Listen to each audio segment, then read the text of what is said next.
The power of language, for evil or for good, is the foundation for every other power that man possesses. Within language lie the magic forces of emotions, habits of thought, traditions of culture. Language is man's oldest and most priceless heirloom. It gives him the power to imagine, to reason, to dream, to create, and to communicate all this to others. Go ahead. Mark control in our contact report, Richie. All right, what is the number he wants to charge it to? Look now on the rubber and into his windup. 1-0 pitch to drive. On line drive. The power of language. But what is language? First, there are the various tongues. मुझे यहाँ आए लगभग 6 महीने हुए 150 millones de habitantes hablamos el español. Wird von etwa 100 Millionen Menschen gesprochen. ምናልባት የዛሬ 2 ወር ሳልመለስ አልቀርም። Imin lezus hairene yevchors million. મારું નામ જશવંત પરીખ છે. Every spoken language is made up of sentences.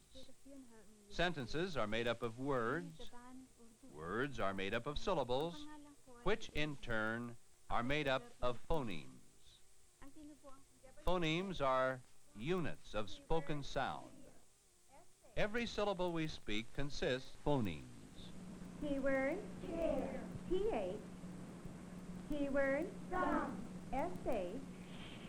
Keyword, shoe. C-H. Keyword, chair. P-H. Of course, we also use unspoken language, gestures, actions, signs and symbols, many as precise and eloquent as the spoken equivalent. Much of our communication, some say as much as 50%, is in wordless language.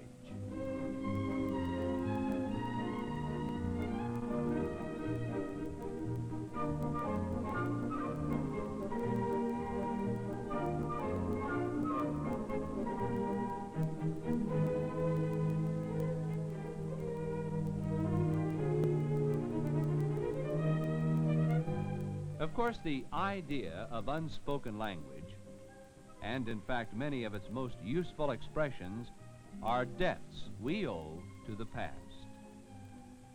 But even at best, unspoken language is limited. Ideas can be better and more clearly expressed by spoken language. Languages are related like the branches of a tree.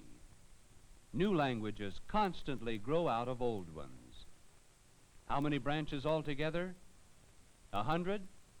200? No, sir. The people of the earth speak some 3,000 separate and distinct tongues. Why so many? Partly because of isolation, living apart from other people, partly because a people's language reflects its unique character, its attitudes, its ways of life. Consider, for instance, the Indians of Mexico. For many of these tribes, corn is the basic crop and the basic diet. For this reason, they have many names for corn, depending on its stage of growth or state of preparation. Corn on the cob boiled, corn on the cob roasted, corn on the cob dried for storage. The Indians have many names for corn because their whole way of life is based on corn. But with us, other things are more important. For this reason, we have many names for such things as types of buildings,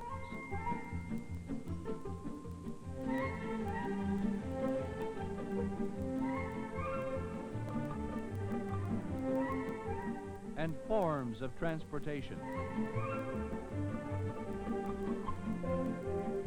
In this way, each language meets the special needs of the people who speak it. Of course, spoken language is common, but in many places, written language is rare. it's a startling fact. Almost half the world's adult population can neither read nor write. Because of this, men and women lug notebooks and tape recorders into the far corners of the globe. They are dedicated to the great task of bringing needy people the marvelous gift of reading and writing in their own language. This is a foreign concept to them entirely, the pruning of either trees or plants. It would seem that way.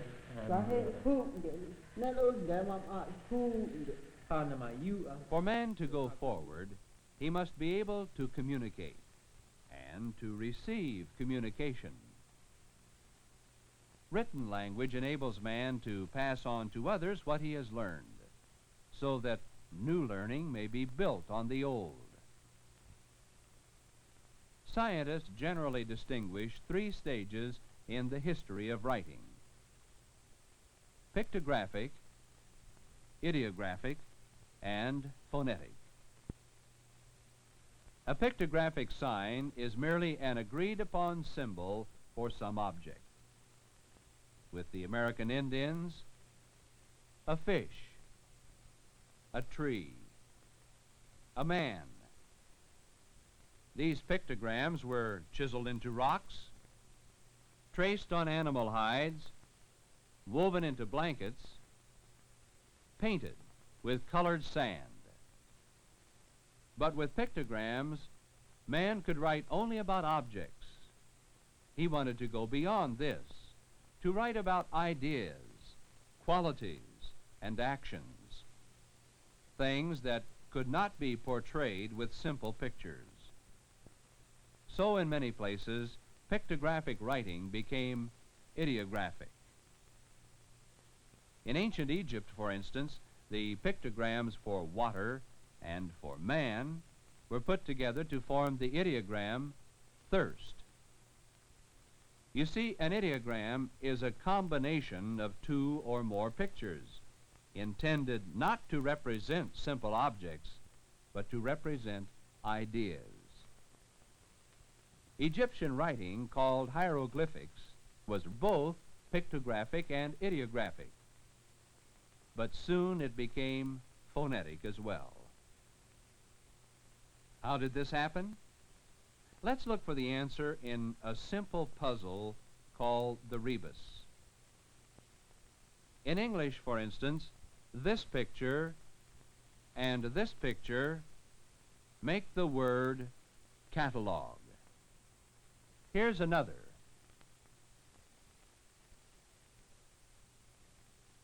And one more. Used this way, these are no longer pictures of objects, they are pictures of sounds. Each picture is a syllable, a phonetic sign. In Egypt, when over 600 pictures had become phonetic signs, the Egyptians could write any word they could speak. They could write about feelings and emotions and ideas, belief, treason, love, hate, fear, beauty, goodness, and much more. But when Egypt crumbled, the art of writing and reading hieroglyphics was forgotten. Centuries passed. Men studied the hieroglyphics, wondered what they told of the religion, the science, the history of Egypt, but no one could unlock the secret. Then, in 1799, a startling discovery. Near the mouth of the Nile, soldiers and workmen of Napoleon Bonaparte found a large black stone, later called the Rosetta Stone.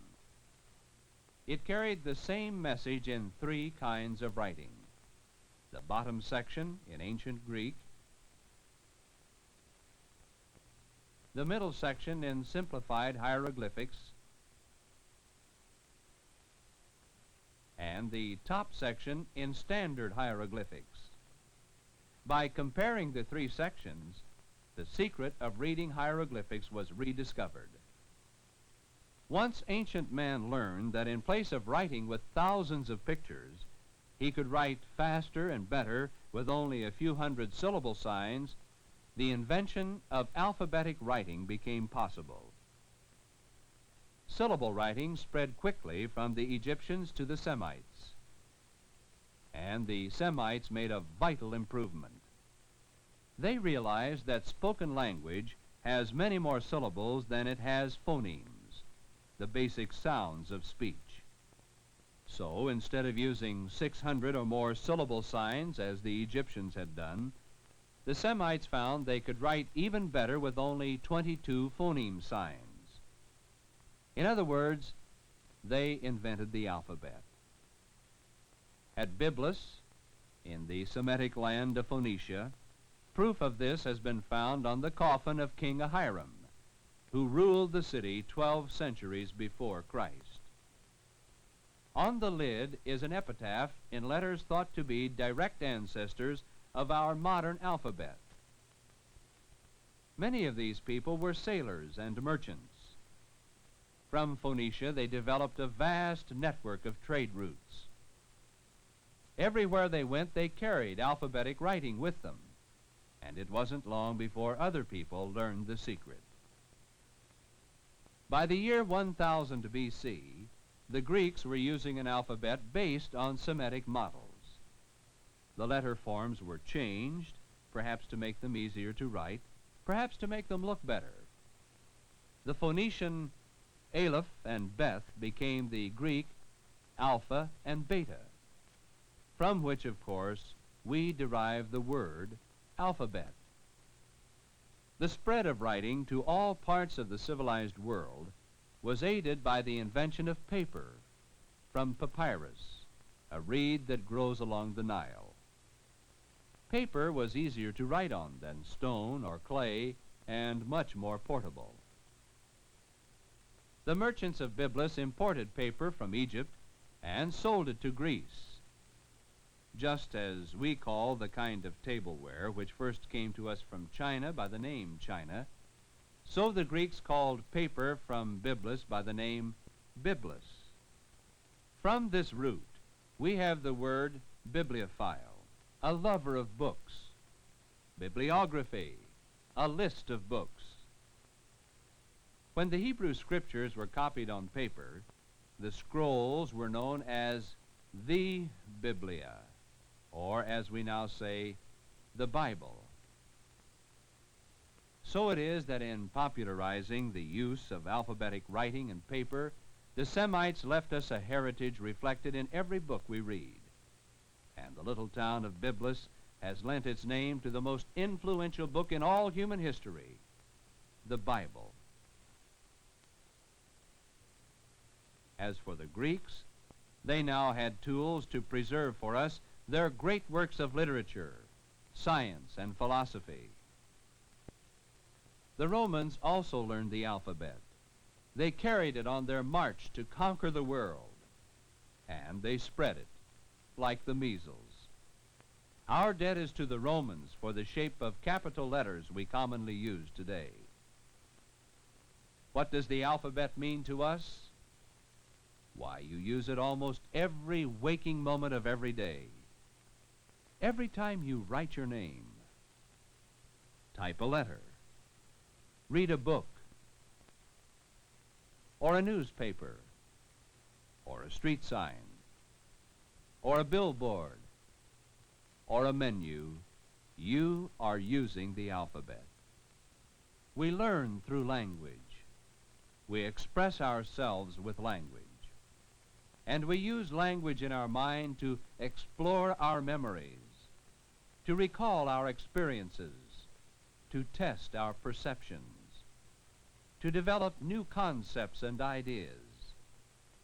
Yes, the very act of thought itself depends in large part on the skillful handling of words.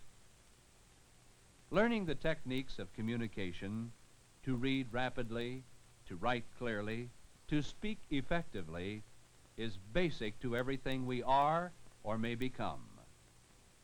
For each of us to improve himself, to go forward, and to make worthwhile contributions to our society, we must learn to communicate and to receive communication from others. Only in this way may we claim and use our heritage from the past, a heritage of knowledge and culture, of dreams and hopes, of history and experience, expressed in language, recorded in writing. Language is power, power to build and power to destroy. We have good reason to fear the destructive power of language. It is for us to use the power of language wisely, to wipe out illiteracy, to spread the knowledge of freedom and righteousness, to promote friendship and understanding among all peoples. Will we do this? Whether we do or not depends on what kind of individuals we are. If we are personally committed to the highest moral and spiritual values, these values will guide our use of language.